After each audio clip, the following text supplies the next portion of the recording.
The Thunder visit the Wizards in D.C. tonight. Kevin Durant remembers the awkward environment there last season when Wizards fans fawned over him, holding KD to D.C. signs and wearing Wizards number 35 jerseys with Durant on the back. KD said, "It was crazy.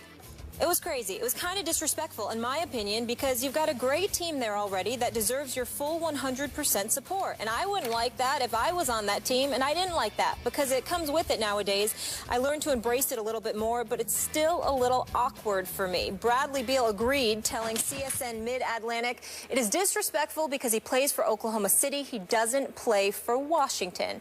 Stephen A., do you agree? Well, let's put it in its proper context.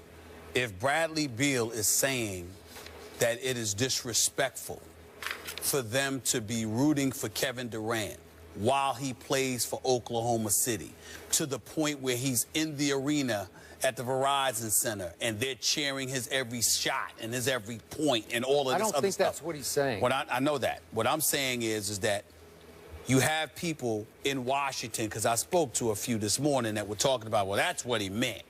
Okay, that's what they meant. And I was like, nope, that's not what they're talking about here. What they're talking about with the signs, KD wanting him to come here. Let me wait. I love me some Bradley Beal and John Wall. I love them both. They're good people, and they're going to be great players. They're wrong here. Bradley Beal is wrong here. I have no problem whatsoever with fans in D.C.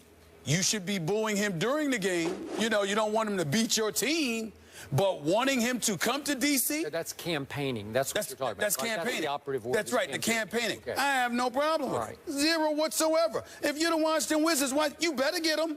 You better try. You better you better exhaust every measure to get somebody who is universally recognized as one of the top 3 players on the planet.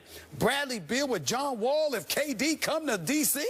Are you kidding me? I mean, that is, oh my Lord, I can't even imagine. I can't even imagine what life would be like in the nation's capital if KD rolled up in D.C. Now, I'm hearing otherwise. I understand. Okay, I'm hearing he's going to stay in OKC, or that LA's a viable option, but Washington is still a possibility. He is going to be unrestricted free agent, free to go wherever he wants to go. All of that is true, but I got to tell you something.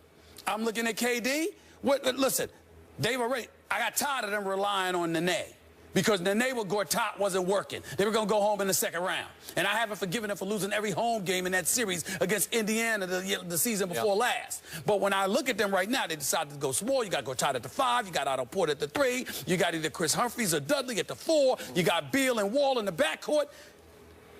You get KD with those two. The other 2 positions should just be out there for mop-up duty. Grab rebounds, defend, and shut the hell up and hope you get the ball. Because those 3 dudes need to be shooting all of the time.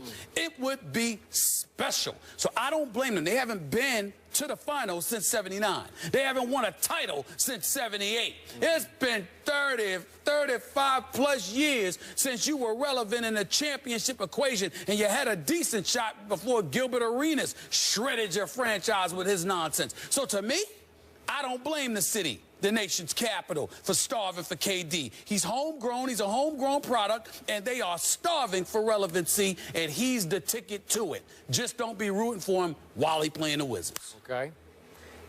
I disagree with what you just said, but we have a double-edged sword here. We have KD and we have Bradley Beal, both saying it's disrespectful. I think Kevin's not being completely honest with his feelings there, because he can't be. He's got to be PC and say the right thing, which is, boy, that's disrespectful to them. I think deep down or privately, he really appreciates it and actually probably loves it, because he's from that neighborhood, man. And to go home and feel the love from those folks, I think it means a lot to Kevin. Now, let's go back to Bradley Beal. I love me some Bradley Beal. We had him on the show at the finals. Good guy. He was sensational on this show. He's got a future in this business at some point, but he's got a big future right now. He got a big future in the NBA. That brother can play. And listen, he beat my Spurs the other night. I don't know if you followed this, but he had a last-second bomb. It was sweet. That's right. Just juked LaMarcus Aldridge. Just left him. He left Kawhi Leonard, who he finally left. But we'll get into that. Okay. But I appreciate the fact that he stood up and said, that's disrespecting me, because are we chopped liver here? I get what you're saying, but I do not blame Bradley Beal for standing up and saying, I don't want our fans to be rooting for somebody as if we're nothing without that guy. Because, as you point out, the odds of them getting that guy are probably pretty small. Is that fair to say? It's pretty small. Yeah, pretty okay. Small. It's not impossible. All right, not it's impossible, a shot, but pretty small. Okay, so it's 5% or 9% or whatever. So Bradley Beal's saying, hey, we're pretty good already, because they are pretty good. And they lost to Atlanta in the second round, as you say, last year, 4-2. That was about as good as they could get, and that was with Paul Pierce. Are they going to miss him this year? Is it going to be the same? Will they have the same sort of, you know, that veteran gutty leadership or big shot making when it's time? I don't know.